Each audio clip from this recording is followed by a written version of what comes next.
పెళ్ళి గిల్లీ కజ్జా తొక్కుడు బిళ్ళ బిళ్ళంగోడు చెమ్మ చెక్క మా ఇల్లు బొమ్మరిల్లు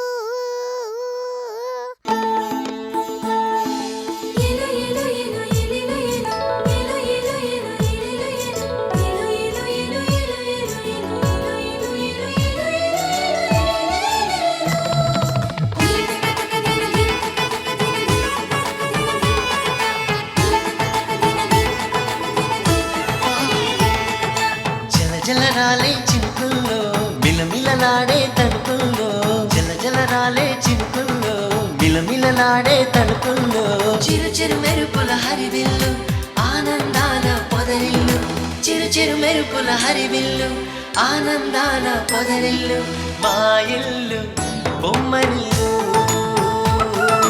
అందాల హరివిల్లు మా ఇల్లు బొమ్మరిల్లు పచ్చని పైరుల భూపాలి ఉల్లాసంగా వేయాలి కిలకిల నవ్వుతూ పాడాలి తనుకుతాం తనుకుతాం తనుకుతాం తనుకుతాం ఏవేవో ఊహలు నాలో అలలాగానే తూగి ఏవేవో ఆశలు నాలో కలలాగానే ఊగి ఆలాపం ఏదైనా ఆనందంలో లోన సాగేను ఈ హాయి ఒక పాటరా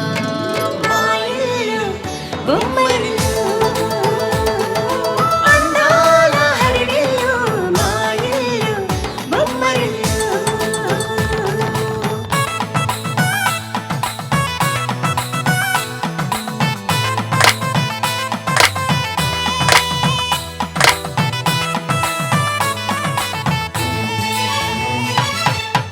తనుకుతాం తనుకుతాం తనుకుతాం ఎక్కడిదో అల్లరి గాలి సరదాగానే వీచే చిన్నారి కిన్నెరసాని పయనాలేమో చూసి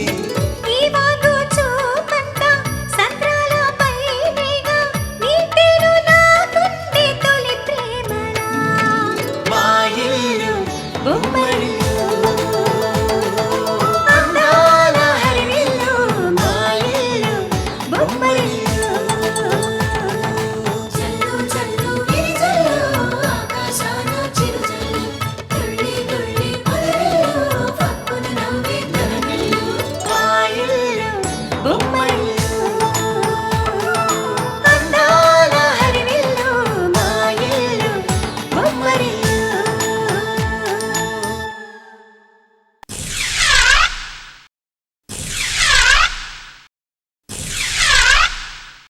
ఆ లెటర్ చూసుకొని పెద్ద గండం తప్పిందని ఊపిరి పీల్చుకున్నాను. కానీ నువ్వు ఆ లెటర్ తీసుకెళ్లి వైజయంతికిచ్చావు. ఆ వైజయంతి మనకు శత్రువు అనే విషయాన్ని మర్చిపోయావా? ఇంతకాలంగా మీ భార్య స్థానంలో మీ ఇంట్లో మీ పక్కనే నేనున్నా. ఏ రోజు మీకు సంసార సుఖం మీద మనసు పోలేదే? పెట్టే చేతి కొట్టే హక్కు కూడా ఉంటుంది. అందులోనూ భార్గవి మీ భార్య, తనపై సర్వ హక్కులు మీకున్నాయి. లేదు రాజేంద్ర గారు, మీరెన్ని చెప్పినా నేను తప్పు చేశాను. నేనొకసారి భార్గవిని కలిసి తన సమస్య ఏంటో కనుక్కుంటాను. ఈ సమస్య మళ్ళీ తలెత్తకుండా పరిష్కరించడానికి ప్రయత్నిస్తాను. ఈ రోజు బాధ్యతల పేరిట అవినాష్ని పెళ్లి చేసుకున్నాను. కానీ తన తప్పులు తెలుసుకుని పశ్చాత్తాపడుతున్న శిరీషను కాదని అవినాష్తో ఎలా ఎలా కాపురం చేయమంటారు?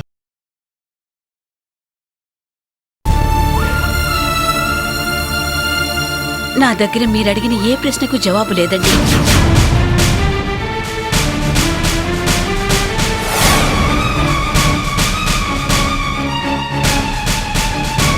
అవునండి, మన భార్గవి అందరి సమస్యలకు జవాబుగా నిలిచేది. కానీ ఇప్పుడు మనందరికీ ప్రశ్నగా మారింది. అందుకు కారణం మనమేనండి.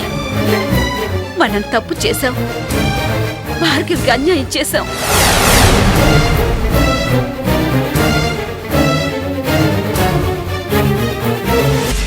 భార్గవికి అవినాష్తో పెళ్లి జరిపించి మున్నీకి తల్లిగా మాత్రమే ఉండమన్నాం తప్ప అవినాష్కి భారీగా ఉండమని మనం ఏనాడూ చెప్పలేదే. ఏంటి బోనా, ఏంటి నువ్వు మాట్లాడేది? నువ్వు మాట్లాడిన మాటల్లో ఆంతర్యమేమిటో నాకర్థం కావటం లేదు. ఇందులో అర్థం కాకపోవడానికి ఏముందండి? అవినాష్ ఆరోగ్య పరిస్థితి బాగోలేనప్పుడు అతని కోరికపై మున్నీకి తల్లిగా, అతని ఆశయాలను నిలబెట్టే మనిషిగా మాత్రమే మనం భార్గవిని ఊహించుకున్నాం. అదే విషయాన్ని భార్గవి మనసులో కూడా ముద్రపడేలా చేశాం.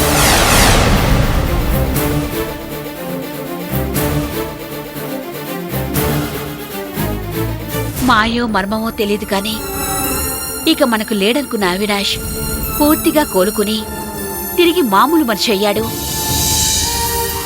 భార్గవికి భార్యస్థానం పదిలమైంది. కాని అసలు సమస్య అక్కడే మొదలైందండి.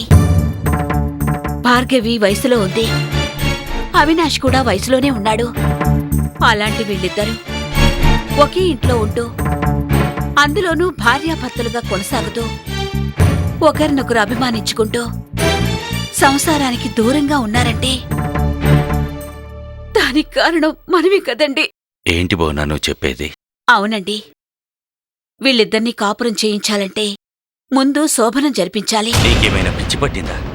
ఈ మాట భార్గవి చెవిన పడిందంటే గందరగోళం చేస్తుంది. ఇంకెప్పుడు మన మొహాలు కూడా చూడదు. అది కాదండి. నువ్వింకేం చెప్పొద్దు బోనా. అసలు భార్గవిని అవినాష్తో పెళ్లి కొప్పించిన రోజు భార్గవి ఎంత గొడవ చేసిందో నీకు బాగా గుర్తుండే ఉంటుంది. మొదటి భర్తకు దూరమైనంత మాత్రాన ఇంకో పెళ్లి చేసుకుని మరొకరితో సంసారం చేయలేనని చాలా ఖచ్చితంగా చెప్పింది. అయినా తనని మున్నీకి తల్లి స్థానంలో ఉండమని, అవినాష్ ఎంతో కాలం బ్రతకడని చెప్పి మనం ఈ పెళ్లి కొప్పించాం.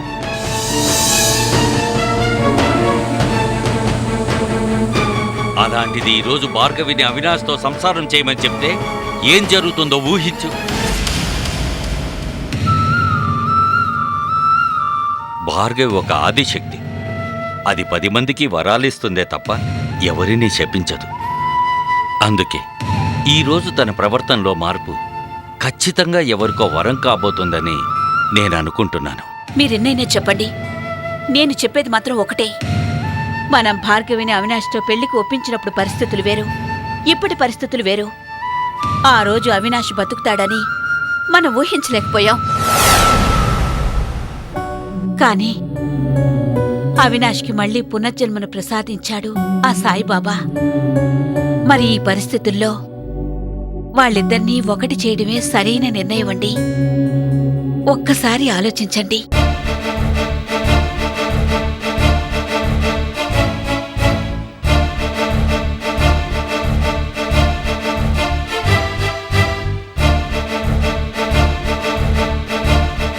ఏమో బోనా, నేను ఈ విషయంలో నీతో ఏకీభవించలేకపోతున్నాను.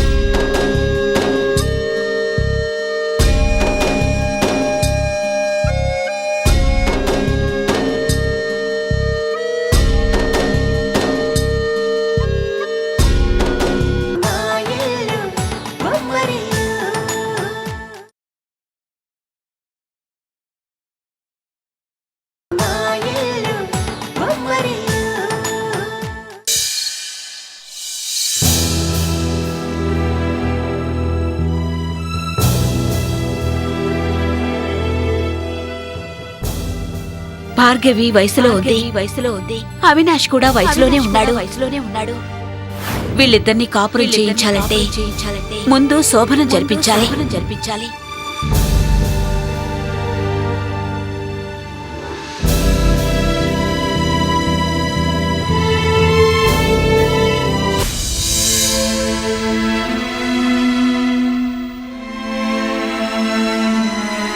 బోనా,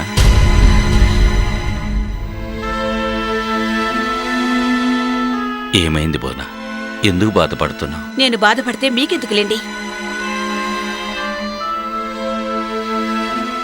అదేంటి బోనా అలా మాట్లాడుతున్నావు? నీ బాధ నాకు కాక ఇంకెవరికి కావాలి? ఎంతైనా కన్నతల్లిని కాదు కదండి. అందుకే భార్గవి సుఖం కోరి తనకు అవినాష్తో శోభనం జరిపించమని చెప్తే నా మాటలు పట్టించుకోనే లేదు. పిచ్చిదానా, కన్న తల్లివి కాకపోయినా నీకు భార్గవి మీద ఎంత ప్రేముందో నాకు తెలీదా? భార్గవితో శోభనం విషయం మాట్లాడాలంటే నాకు ధైర్యం సరిపోవటం లేదు. భార్గవి ఈ విషయంలో మన మాట వినదేమోనని ఆలోచిస్తున్నాను. మీరేం చెప్పినా తన మంచి కోరే చెప్తారని భార్గవికి తెలుసండి. భార్గవి మీ మాట కాదనలేదు. ఇంకొకసారి ఆలోచించండి. సరే బోనా, ఈ విషయంలో నువ్వు చెప్పినట్లే చేస్తాను. భార్గవి అవినాష్లను ఒప్పించడానికి ప్రయత్నిస్తాను. చాలండి, ఈ మాట చాలు. మీరు ప్రయత్నిస్తాను అంటే చాలు, అది తప్పక నెరవేరుతుందని నాకు నమ్మకం ఉంది.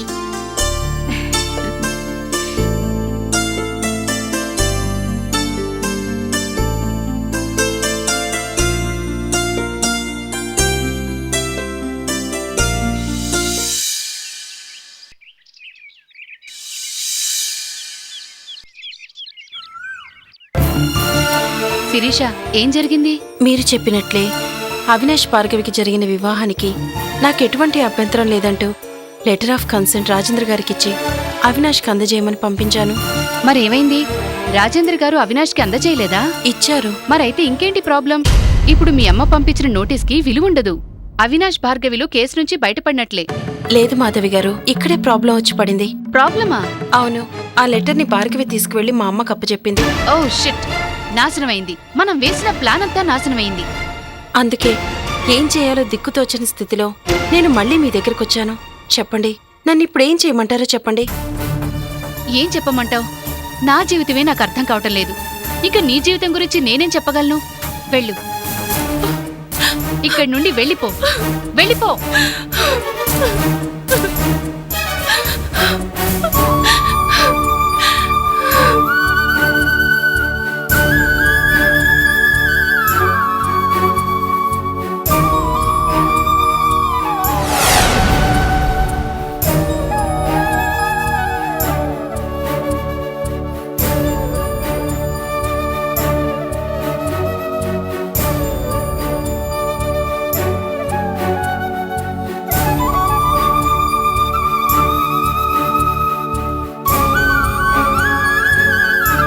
ఏం జరిగిందమ్మా అలా ఉన్నావు? పోలీస్ ఆఫీసర్గా ఎందరో సమస్యల్ని పరిష్కరించాను. దుర్మార్గుడైన భర్తని దూరం చేసుకుని మొదట్లో ఎంతో బాధపడేదాన్ని. ఆ బాధల్ని అలవాటుగా మార్చుకున్నాను. కానీ ఈరోజు అవినాష్ మునీల కోసం తన జీవితాన్ని త్యాగం చేస్తున్న భార్గవి ఒకవైపు, తన తప్పులను తెలుసుకుని పశ్చాత్తాపంతో భార్గవికి న్యాయం చేయాలనుకుంటున్న శిరీష మరొక వైపు. ఈ ఇద్దరి మధ్య ఎవరికి న్యాయం చెయ్యాలో అర్థం కావటం లేదమ్మా. ఇదేనమ్మా ఆడదాని జీవితం. భర్త ఎటువంటి వాడైనా భరించక తప్పదు. భర్తతో కలిసి జీవించడం ఆడదాని జీవితానికి సార్థకత.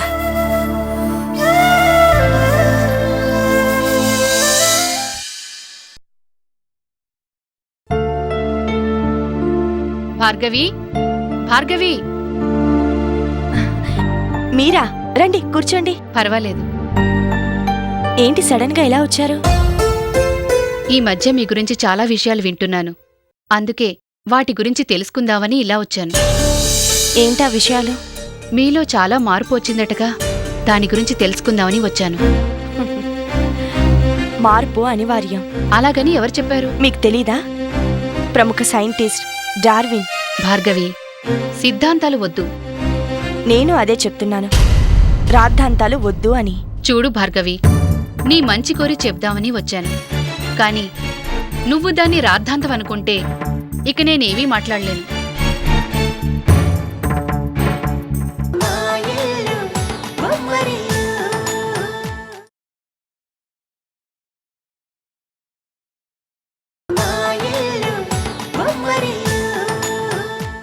నీ మంచి కోరి చెప్దామని వచ్చాను. కాని నువ్వు దాన్ని రాద్ధాంతం అనుకుంటే ఇక నేనేమీ మాట్లాడలేను. నీకేమైంది భార్గవి? ఎందుకిలా ప్రవర్తిస్తున్నావు? నీకోసం అలమటించే మున్ని ఒకవైపు, అభిమానించే అవినాష్ ఒకవైపు. నువ్వే కావాలని జీవితాంతం వాళ్లతోటే ఉండాలని తప్పిస్తుంటే నువ్వెందుకు ఒంటరిగా బతకాలని అనుకుంటున్నావు? చెప్పు భార్గవి.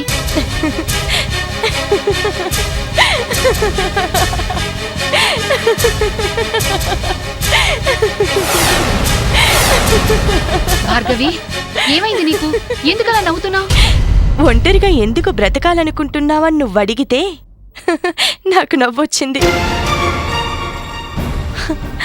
అసలు నేను బ్రతుకుతున్నానా అని నాకు అనుమానం వచ్చింది. ఈ ప్రపంచంలో ఆడో మగో తెలియని వాళ్ళు చాలామంది ఉన్నారు.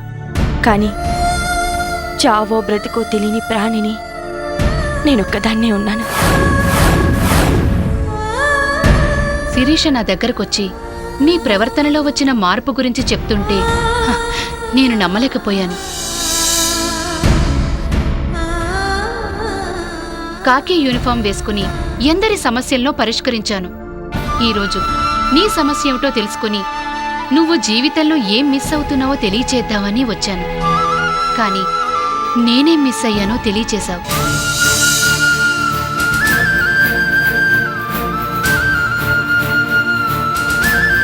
వస్తాను భార్గవి.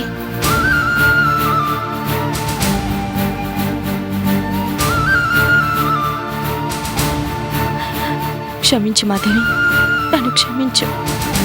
నీతో పాటు నేను ఎంతో మందిని బాధ పెడుతున్నాను.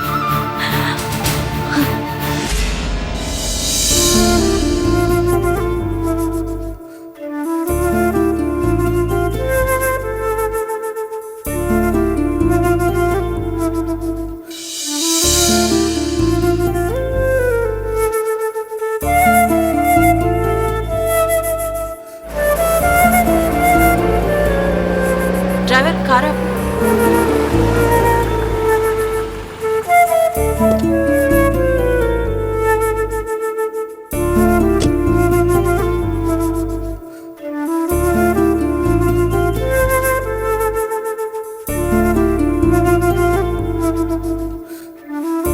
మున్ని,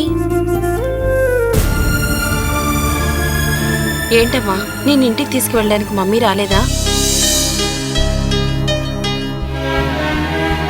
ఏంటమ్మా అలా ఉన్నావు? ఏం జరిగింది చెప్పమ్మా. ఈ మధ్య భార్గవి మమ్మీ నన్ను స్కూల్కి తీసుకొని రావట్లేదు. రోజు నన్ను డాడీయే డ్రాప్ చేస్తున్నారు.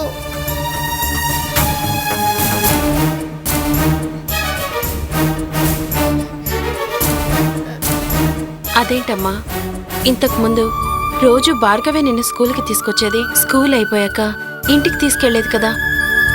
అలాంటిది భార్గవి రావడం లేదంటే భార్గవి మమ్మీకి ఒంట్లో బాగుండడం లేదేమో. అదేం కాదు, ఈ మధ్య భార్గవి మమ్మీకి కోపం ఎక్కువ అయిపోయింది. ప్రతి విషయానికి నన్ను కోపడుతుంది. నాకు స్నానం చేయించట్లేదు, అన్నం తినిపించట్లేదు, హోంవర్క్ చేయించట్లేదు, నా దగ్గర పడుకోవటం లేదు, అసలు నాతో సరిగ్గా మాట్లాడడం కూడా లేదు.